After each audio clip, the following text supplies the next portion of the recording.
Assalamualaikum warahmatullahi wabarakatuh. Alhamdulillahi rabbil alamin. Wabihi nasta'inu ala umurid dunya waddin. Asyhadu an la ilaha illallah wa asyhadu anna Muhammadan abduhu wa rasuluh. Allahumma salli ala sayyidina Muhammad wa ala alihi wa sahbihi ajma'in. Amma ba'd. A'udzu billahi minasyaitonir rajim. Bismillahirrahmanirrahim. Ya ayyuhalladzina amanu taqullaha haqqa tuqatih wa la tamutunna illa wa antum muslimun. Wahai orang-orang yang beriman, bertakwalah kalian kepada Allah dengan sebenar-benarnya takwa, dan janganlah kalian mati kecuali dalam keadaan beragama Islam. Ayat ini tiap Jumat dibacakan khatib. Tidak sah khutbah Jumat apabila khatib tidak membaca ayat ini. Jangan kamu mati. Memangnya mati kita yang ngatur? Orang kalau bilang jangan kau mati, berarti kita dong yang tentukan. Mau mati atau tidak pasti mati. Jangan ketawa bos, serius orang ini. Semua mati. Berarti yang jadi persoalan bukan matinya. Yang jadi persoalan ayat berikutnya, wala tamutunna illa wa antum muslimun, kecuali dalam keadaan beragama Islam. Ini berarti ada orang Islam agamanya tapi matinya kafir. Siapa mereka? Contoh, jangan marah. Lempox, campur lem Korea. Tidak mau terbuka mulutmu itu bos. Ngelem. Tiba-tiba mabuk setengah, diambil motornya. Bayangkan kalau orang mabuk setengah naik motor, tiang listrik dikira aspal. Bang! Mati kafir. Kenapa? Lagi mabuk. Apa lagi? Contoh aja ini, jangan marah. Contoh. Mana Ustadz?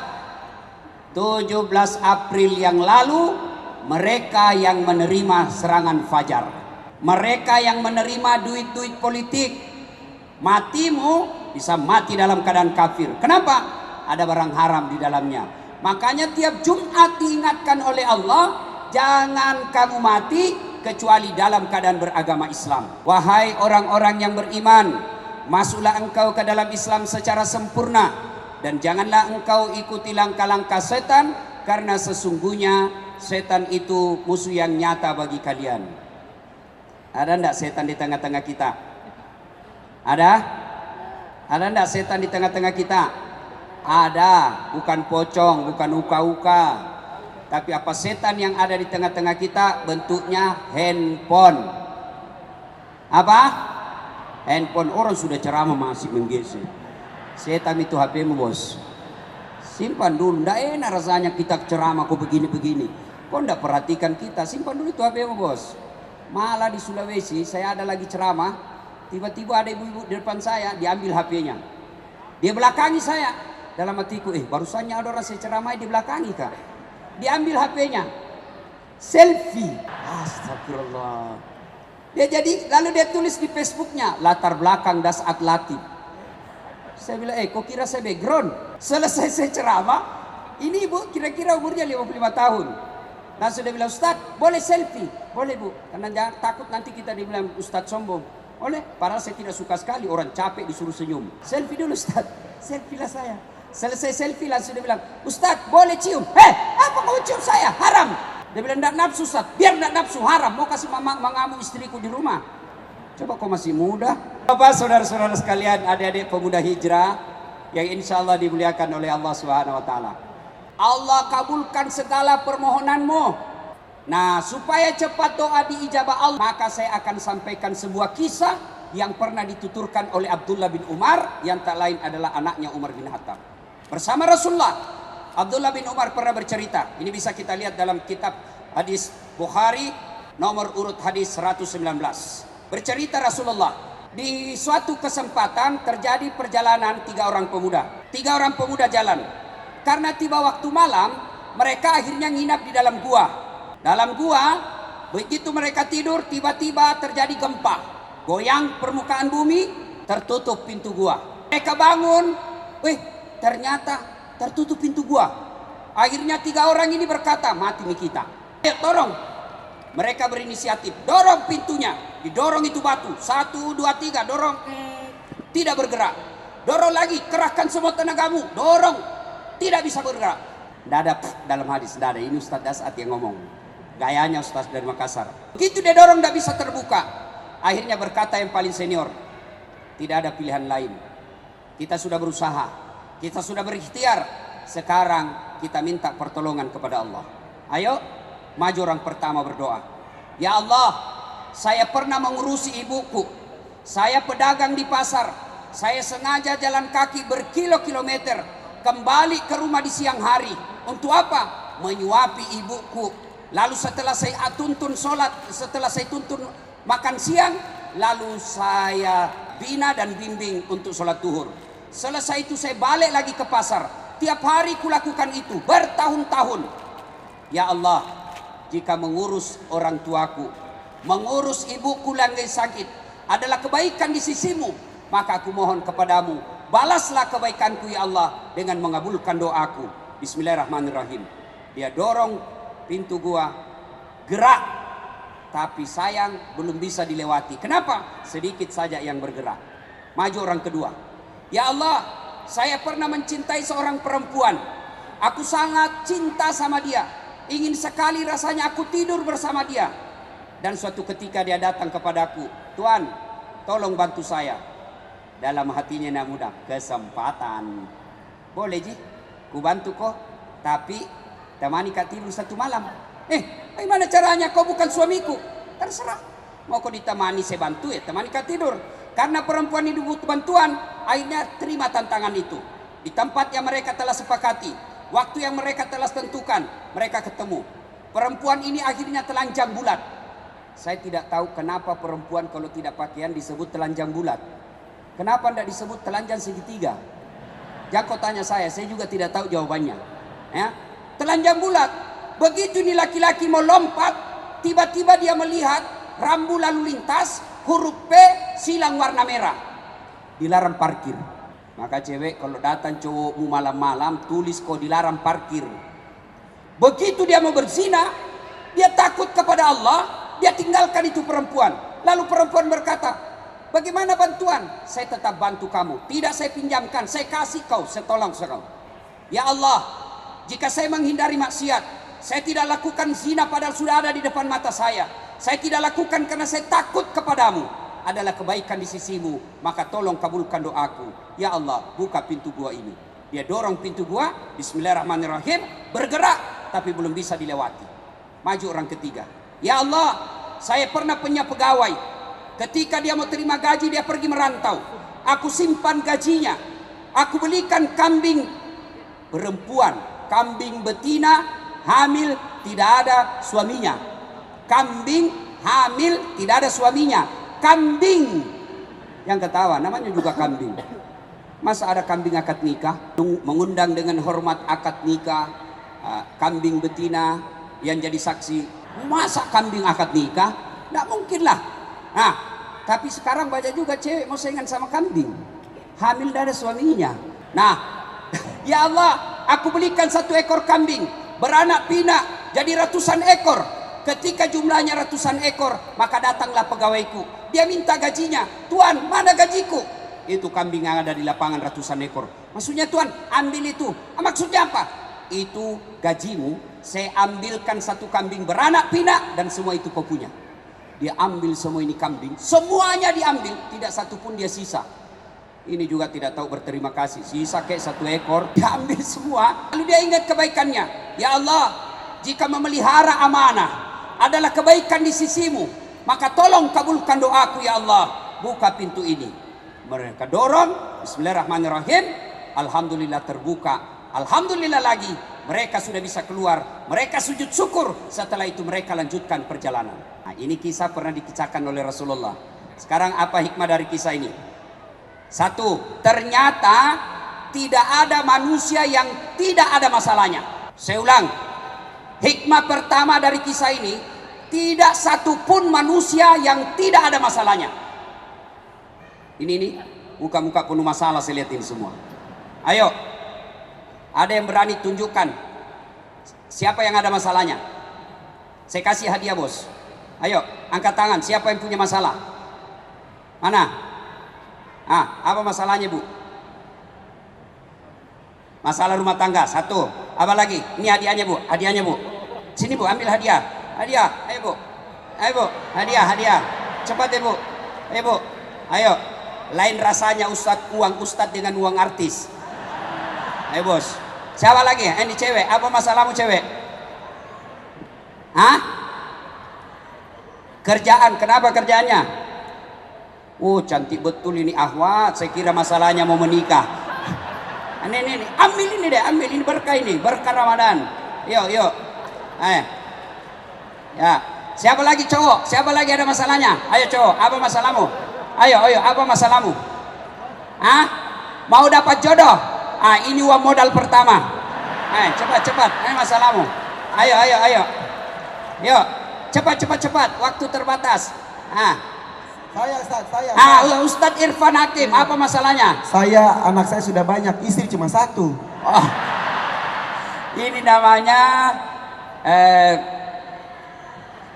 takut sama istrinya. Hadiah, ini berkah Ustadz. Sekarang, ayo bos. Halo. Cok, sudah habis nanti uangku. Bos, weh, lihat dulu. Ini baru kira-kira 2 kali 2 meter, ya 3 kali 3 meter. Sudah 5 orang punya masalah. Ayo, jangankan kita. Ini tadi dalam gua, lebarnya barangkali 3 kali 3 meter. Ada masalahnya. Apakah gara-gara dosa orang punya masalah? Apakah gara-gara orang tidak punya dosa tidak masalah? Bukan. Kalau gara-gara dosa orang tidak punya masalah, gara-gara dosa orang punya masalah, maka demi Allah, mestinya para nabi dan rasul tidak ada masalahnya. Nabi Muhammad sallallahu alaihi wasallam, manusia mulia, manusia suci, kotor tidak pernah bicara dari mulutnya, akhlaknya mulia, tidak pernah nipu orang, tidak pernah pencitraan. Apa? Selesai sudah. Tidak ada lagi 01, 02. Yang ada sekarang 01 tambah 02, 03 Persatuan Indonesia. Ya. Ayo. Nabi, manusia mulia yang Allah jelaskan dalam hadits qudsi, andai bukan karena engkau Muhammad, saya tidak ciptakan dunia dan isinya. Apa Nabi tidak ada masalahnya? Ayo belajar sejarah Nabi. 6 bulan dalam kandungan wafat bapaknya, yatim. Diambil oleh ibu susunya Halimatus Sa'diyah, usia 4 tahun baru diambil ibunya. 6 tahun Rasulullah pergi ziarah ke makam ayahnya. Di desa bernama Afwa meninggal ibunya, usia 6 tahun sudah yatim piatu. Diambil oleh kakeknya Abdul Muttalib, usia 8 tahun meninggal lagi kakeknya. 8 tahun sudah meninggal lagi kakeknya. Diambil oleh pamannya Abu Talib, usia 12 tahun mulai ikut perang. Bukan ikut perang agama, tapi perang antar kelompok waktu itu. 16 tahun beliau sudah berdagang. Dagangnya kemana? Bukan dari Tanah Abang ke Cikampek, tapi dagangnya apa? Dari Mekah ke Syam, antar negara. Tidak pakai kereta cepat, tidak pakai pesawat, tapi pakai apa? Onta di tengah padang pasir. Selesai menikah, apa selesai masalahnya? Masalah demi masalah makin datang. Apa? Anak-anak beliau masih belita, masih kecil-kecil anak lelakinya, dilihat di depan matanya wafat anak-anaknya. Diangkat menjadi nabi. Apa selesai masalahnya? Makin dimusuhi. Dan siapa yang musuhi nabi ketika usia 40 tahun? Bukan orang lain. Siapa? Pamannya sendiri, Abu Lahab. Dan puncak penghinaan orang-orang Arab, diusir dari tanah kelahirannya. Nabi minta tolong ke Taif. Apa di Taif? Beliau makin mendapat hinaan, dilempari satu kampung. Tapi ketika dilempari, apakah Nabi berkata, selama ini saya diam, selama ini saya tidak pret? Rasulullah tidak. Ketika datang bala tentara yang dipimpin oleh malaikat Jibril, ya Muhammad, sudah keterlaluan ini orang Taif, aku hancurkan mereka Muhammad. Apa kata Nabi? Tidak. Mereka memperlakukan saya seperti itu karena mereka tidak tahu apa yang aku bawakan. Kalau doaku diterima Allah, maka aku berdoa kepada Allah, ya Allah, rahmati semua orang-orang Taif. Maka di Madinah, di Makkah sampai ke Taif kita lihat orang-orang Taif akhlaknya luar biasa. Nabi sampai di Mekah, diusir dari Mekah ke Madinah, selesai masalahnya, masalah demi masalah, mulailah beliau perang antar agama. Nah, berarti bukan dosa kita punya masalah. Masalah bukan jadi masalah. Masalah kita adalah bagaimana mengatasi masalah. Wih, ibu tahu juga Pegadaian. Bos, saya kira cuma di Makassar orang tahu Pegadaian. Bos, saya kasih contoh ibu. Nih, istri cantik, kau kira bukan masalah? Istri cantik nagoda orang, apalagi kalau suaminya jelek. Oh, lebih masalah lagi. Ayo, oh berarti bagus kalau istri jelek. Istri jelek dihina orang. Kita lagi yang jadi malu sama dia. Duluan aja buka pesta, nanti kita ketemu di gedung. Sampai di gedung ditelepon istrinya, di mana kau pak? Nggak jadi, saya mencret. Ayo, istri cantik digoda orang, istri jelek dihina orang. Berarti bagus kalau tidak ada istri. Tidak ada istri kesepian bos. Berarti bagus kalau banyak istri, lebih masalah lagi. Tidak ada orang tidak ada masalahnya. Adek-adek waktu kuliah, apa masalahmu? Mau sarjana. Sudah sarjana selesai masalahmu? Belum. Mau kerja. Sudah kerja selesai masalahnya? Belum. Mau jadi kepala bagian di kantor wali kota. Sudah jadi kepala bagian selesai masalahnya? Belum. Mau apa? Mau jadi kepala dinas. Sudah jadi kepala dinas selesai masalahnya? Tidak. Mau jadi apa? Mau jadi sekda. Sudah jadi sekda selesai masalahnya? Tidak. Mau jadi bupati. Sudah jadi bupati selesai masalahnya? Tidak. Mau 2 periode. Tidak ada orang tidak ada masalahnya. Semua kita punya masalah. Ayo, semua orang punya masalah. Adek-adek, sudah kerja, masalah mau menikah. Selesai masalahnya setelah dilamar, terima? Belum. Apa lagi masalahnya? Uang panai. Kalau orang Bugis, saya jangan kau coba-coba kalau tidak cukup uangmu 70 juta. Mundur memang mau kau. Nah, sudah 70 juta, ada duitnya, selesai masalahnya, menentukan hari pernikahan. Sudah selesai pernikahan, selesai masalahnya? Tidak, bayar hutang dari acara. Ayo, selesai bayar hutang, selesai masalahnya? Tidak, mau punya rumah. Sudah punya rumah, selesai masalahnya? Tidak, mau punya anak. Sudah ada anaknya 1, mau 2 pasang. 1 laki, 1 perempuan. Ternyata melahirkan, tetap perempuan. Mau lagi, tambah lagi anak.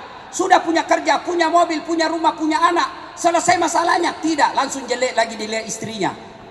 Mau tambah lagi. Iya toh? Tidak ada orang tidak ada masalahnya. Ini juga cewek cantik.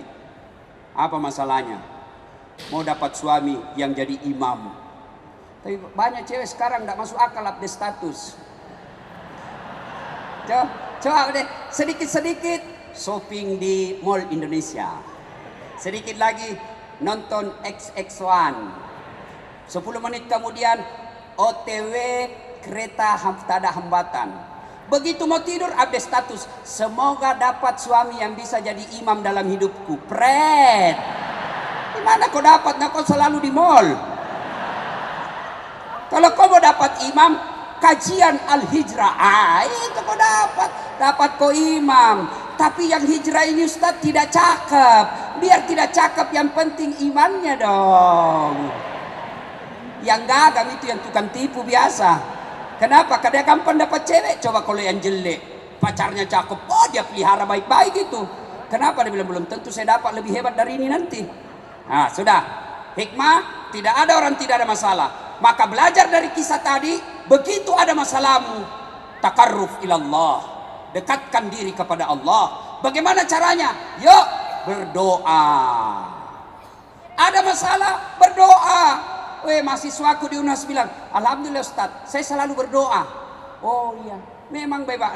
Sekarang mau pergi kuliah, ya Allah, mudah-mudahan perjalananku lancar sampai kampus. Sampai di kampus, berdoa lagi, ya Allah, mudah-mudahan dosen tidak datang. Datang lagi dosennya, doa lagi, ya Allah, mudah-mudahan dosenku cepat keluar. Tapi di mana dia berdoa? Di status. Sibuknya itu Tuhan mau baca Facebookmu. Siapa ajar kau berdoa di Facebook? Siapa ajar kau berdoa di Twitter? Bertengkar sama suaminya, tak kusangka kau begitu. 10 menit kemudian, ya Allah kesepian banget. Jangan kau berdoa di status. Berdoa di mana? Selesai sholat. Berarti ada masalah, berdoa kepada Allah. Adik-adik sekalian, kecil buat Allah kasih apa yang kamu mau. Jangankan yang ada jalannya, yang tidak masuk akal kalau Allah kabulkan. Jadi, contoh, perempuan bisa tidak hamil tidak pernah disentuh laki-laki? Menurut ilmu biologi dan kedokteran, tidak mungkin. Tidak mungkin, tidak ada jalannya. Tapi kalau Allah yang mau, Siti Maryam, wanita suci, tidak pernah disentuh laki-laki, hamil melahirkan Isa alaihi salam. Cuma sekarang banyak juga perempuan mau saingan Siti Maryam. Ayo, adik-adik, masuk akal enggak manusia hidup dalam perut ikan? Masuk akal? Enggak, tapi kalau Allah, Yunus alaihi salam dalam perut ikan. Kalau saya, ikan masuk di perutku. Adik-adik, masuk akal enggak? Tidur 3 hari enggak pernah bangun-bangun. Bukan pingsan ya? Masuk akal? Tidak. Tapi kalau Allah, bukan 3 hari, bukan 1 tahun, 309 tahun Ashabul Kahfi. Itu semua tidak masuk akal. Tapi kalau Allah yang mau, tidak ada yang tidak masuk akal. Maka kecil jadi pegawai, kecil jadi polisi, kecil jadi tentara, kecil jadi profesor. Caranya takarruf ilallah, dekatkan dirimu kepada Allah dengan cara apa? Berdoa. Allah sudah janji, ud'uni astajib lakum, minta kau kepadaku, pasti saya kasih. Itu janji Allah, bukan janji caleg. Woi, kalau caleg Anda bisa dijanji kita surga, dijanjinya juga kita surga. Pilih saya, sama-sama orang Bugis, pilih saya. Telepon saya 24 jam, ini nomor KPK. Begitu terpilih, dia ganti nomor HP-nya. Wah, hancur kita, kau bohongi lagi bos. Inilah rakyat Indonesia paling sabar di dunia Pak. Ditipu, dibohongi, datang dikasih sarung, dipilih lagi. Sudah ditipu kita, dibohongi kita, berdoa lagi. Ya Allah, lindungi pemimpin kami, rahmati pemimpin kami. Kurang apa rakyat Indonesia? Kurang diurus.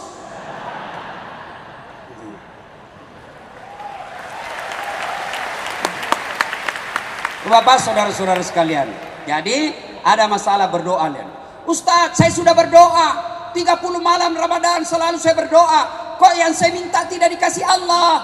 Jangan kau sangka buruk, sangka baik. Sudah berdoa, mengurus orang tua, ternyata yang saya minta tidak dikasih Ustadz. Sangka baik, berarti yang kau minta tidak baik buat kau.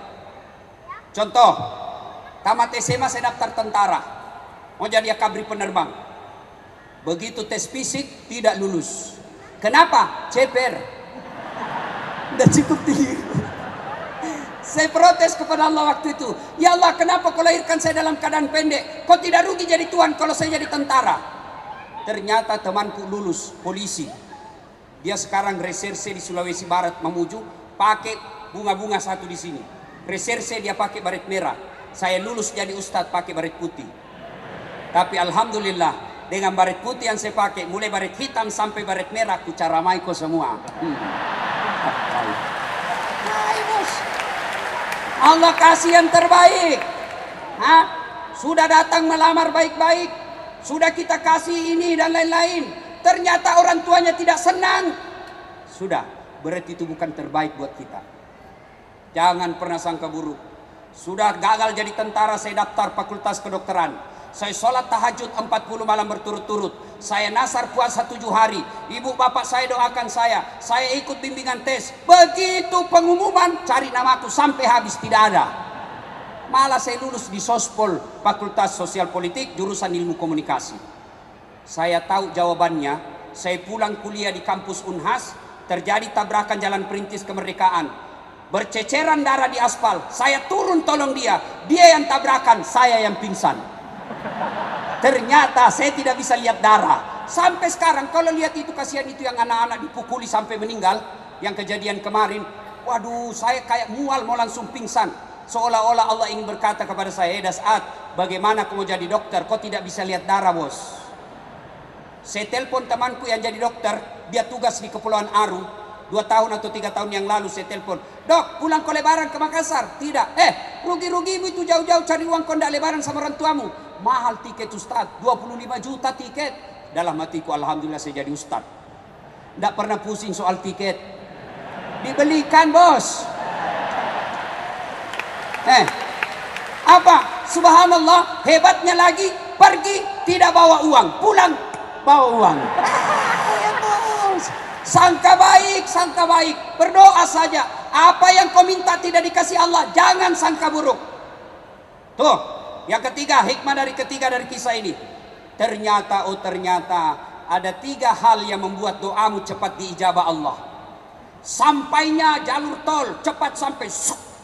Apa itu? 1, birrul walidain.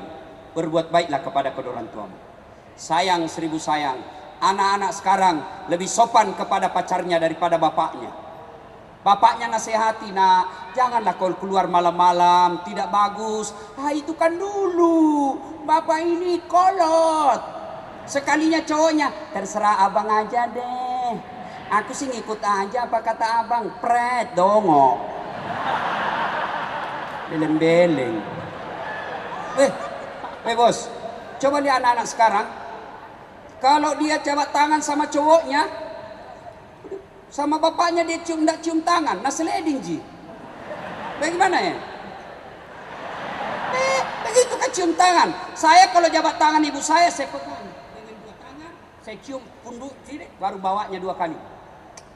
Itu namanya cium tangan. Sekarang anak-anak, iya pak. Sekalinya cowoknya, tabe kak. Dongo.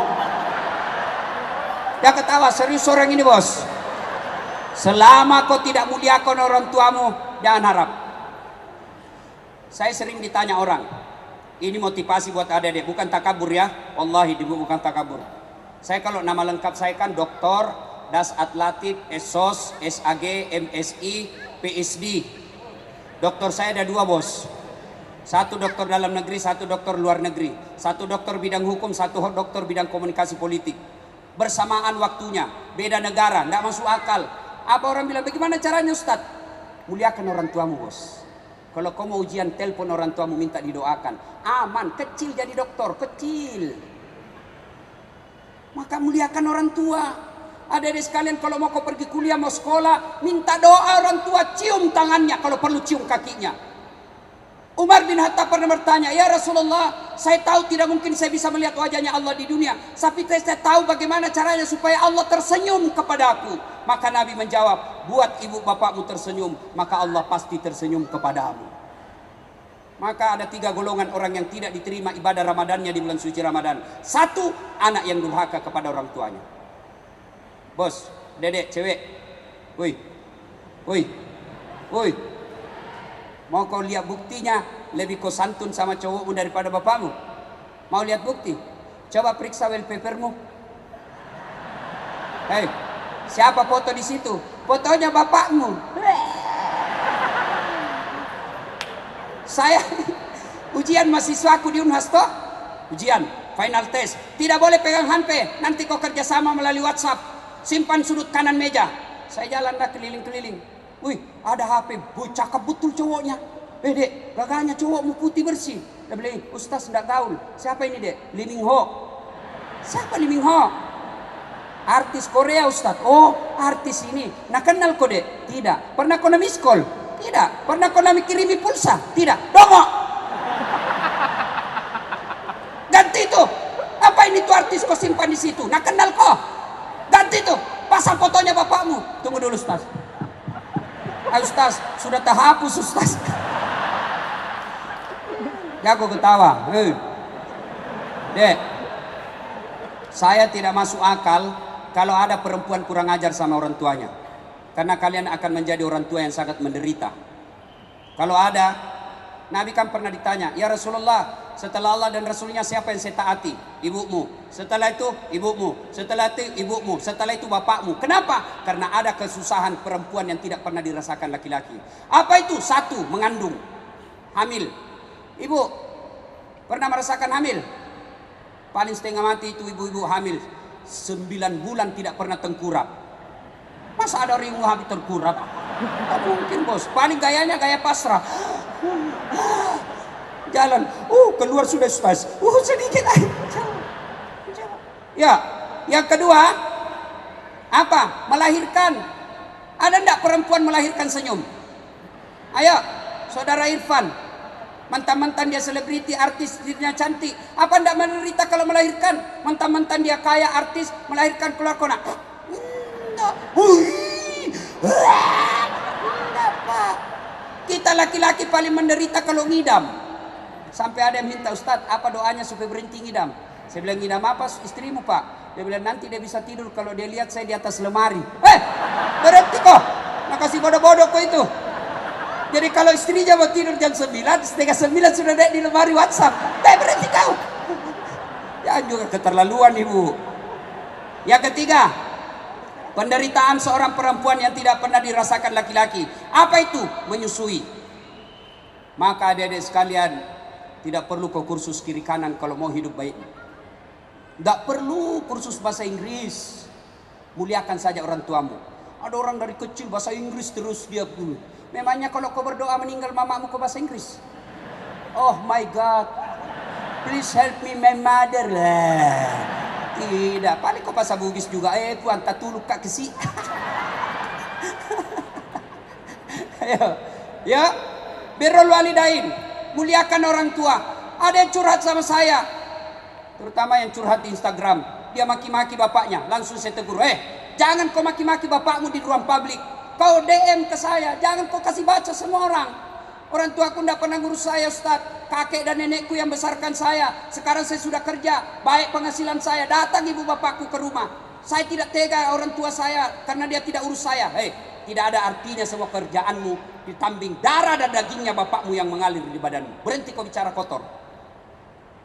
Demi Allah, Ibrahim alaihissalam pernah mau ribut sama bapaknya. Karena bapaknya asalnya berhala, mau ribut sama bapaknya. Allah tegur, Ibrahim sadar kok, itu bapakmu, tapi dia nyama berhala ya Allah. Bagaimanapun dia bapakmu, kau yang keluar, kau mengalah, jangan kau ribut sama bapakmu. Adik-adik, kalau mau selamat bos, mau sukses usahamu, mau sukses pekerjaanmu, birrul walidain. Yang kedua, hindari maksiat. Maksiat bagi kita ini pacaran. Jangan mau kau pacaran. Ada lagi bilang, Ustaz, pacaran syar'i. Mana ada pacaran syar'i? Nah bilang, Ustaz, satu di Sumatera, satu di Jakarta. Jadi bagaimana kau pacaran? Video call. Itulah video call berzina. Pertama dia bilang, ya pakai headset ya. Ya coba kasih keluar lidahmu. Ya kasih turun di lehermu sedikit deh. Ya buka kancingnya satu. Jangan bos pacaran.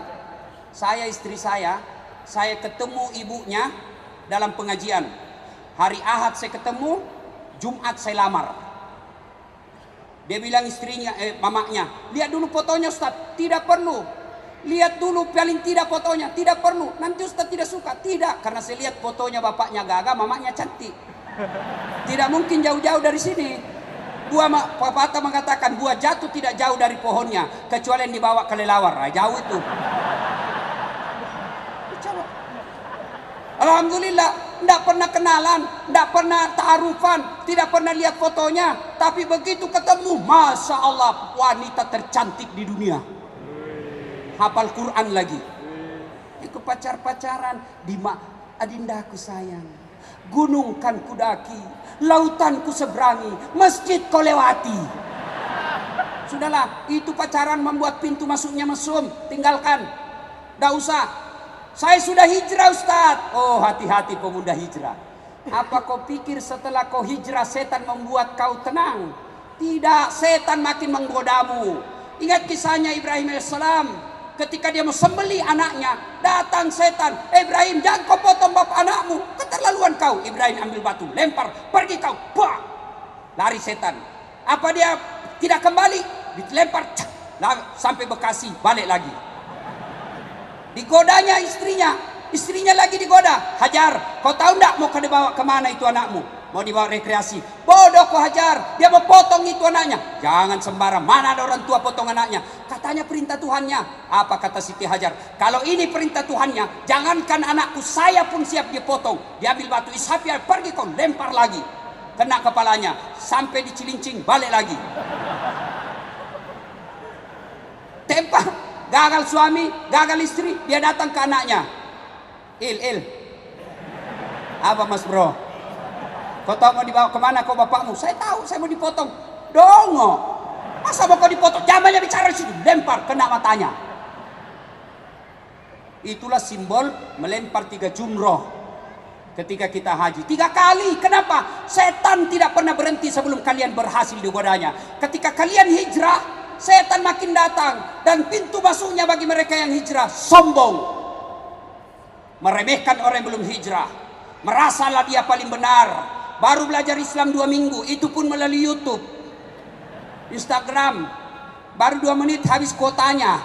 Semua salah, semua hanya dia yang benar. Bahkan saya di Facebook dimaki-maki. Ini Ustaz Dasar cerita-cerita sunnah. Kenapa kau tidak pelihara sunnah? Saya bilang, bagaimana kau tuduh saya tidak pelihara sunnah? Kenapa kau tidak pelihara jenggot? Saya bilang, mau dia apa kalau tidak mau tumbuh?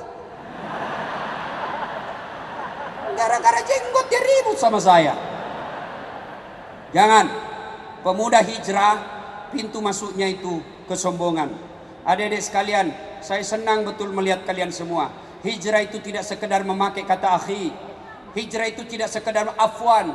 Hijrah itu tidak sekedar jingkran celananya. Hijrah itu tidak sekedar jazakallah khair. Hijrah itu adalah menapikan sifat-sifat kesombongan. Karena itulah bisa masuknya setan di antara kalian. Sombong. Dan sombong itu ada 4 penyebabnya. 1, bertambahnya harta. 2, bertambahnya pangkat. 3, bertambahnya ilmu. 4, bertambahnya ibadah. Maka kalau ini yang dimiliki anak-anak, biasa sombong. Adakah ustadz sombong? Banyak. Ada ustadz sombong? Banyak.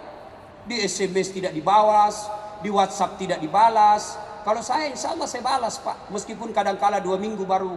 Kan bertumpuk. Jangan sangka buruk, Ibu. Bertumpuk, bos. Ya. Nah, Bapak, saudara-saudara sekalian. Yang ketiga, untuk cepat segera doa dikabulkan. Birrul walidain. Yang kedua, hindari maksiat. Yang ketiga, pelihara amanah. Apa amanah yang Allah berikan kepada kalian? Macam-macam. Ya. Saudara kita Irfan Hakim, apa amanahnya? Allah kasih selebriti. Kemana-mana orang mau foto-foto. Cakep. Itu amanah. Apabila Anda salah gunakan amanah yang Allah berikan, maka tunggu. Inna azabi lazadid. Allah pasti kau kasih azab kau.